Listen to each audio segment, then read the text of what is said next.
To other matters now, articulated vehicles carrying cargoes exceeding 12 tons on federal roads across Nigeria will henceforth pay between 1 million naira and 10 million naira as fine.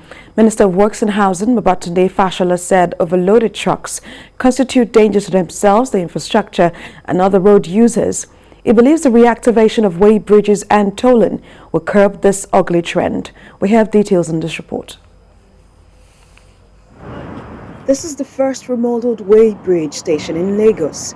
Constructed in 1974 and inaugurated in 2007 by then Transport Minister Cornelius Adebayo, this digital truckway bridge at Old Toll Gate along the Lagos-Ibadan Expressway is expected to prevent trucks with excessive load from plying the highway and preserve the roads from wear and tear.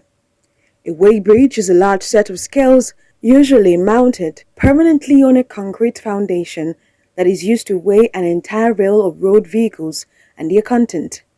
The Ministry of Works and Housing will also be constructing not just this one, but way bridges across Nigeria. There are other way bridges spread across the state, but for now, the federal government is working on 2-number way bridges.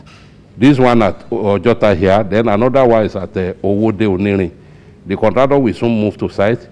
We have some miscreants that are occupying it, but the task force will soon go and eject them. I'm sure that will be done before the end of next week. So the contractor will now have access to that site and start the refurbishment of the way bridge.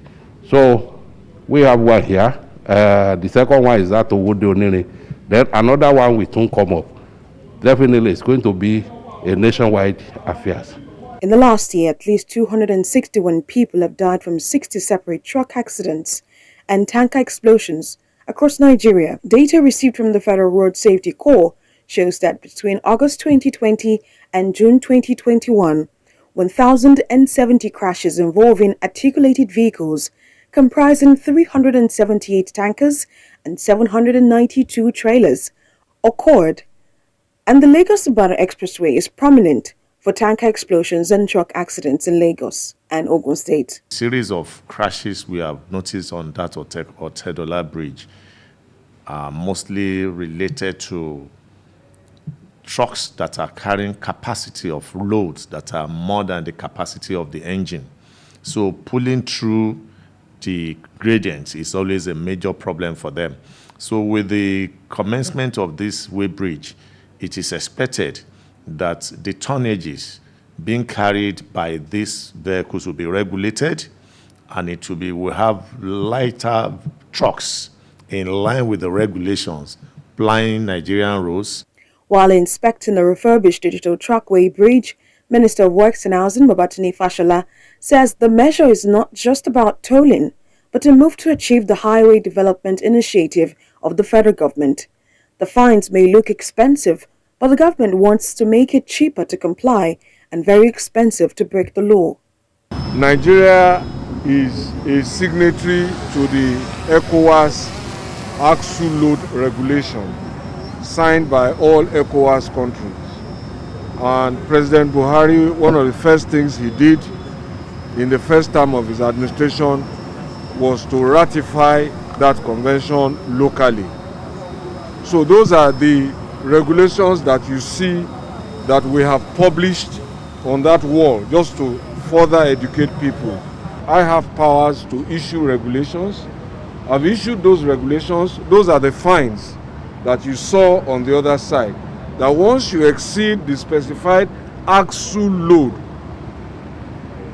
the specified tonnage per axle load, then we have a problem in terms of law and order, and these are the consequences. You will pay fines ranging from 1 million to over 10 million. After explanations on how the way bridge will serve articulated vehicles, the minister moved on to inspect the right-of-way along the Lagos-Ibadan Expressway. Stopping at the Kara Bridge underpass, the minister noticed artisans to find an initial evacuation order given in January. He warned that the government would be left with no option than to enforce the law if they defied the new order. Responding to appeals for alternative space, the minister advised the artisans to officially engage the Ogun State government, requesting for a land to accommodate more than 300 persons at the site. He promised to help them fast-track the process. Pending the time an official request is made to the Ogun State government, Mr. Fashola insists the artisans have to leave the underpass by the 30th of November. Sarah Ayeku, TVC News, Lagos.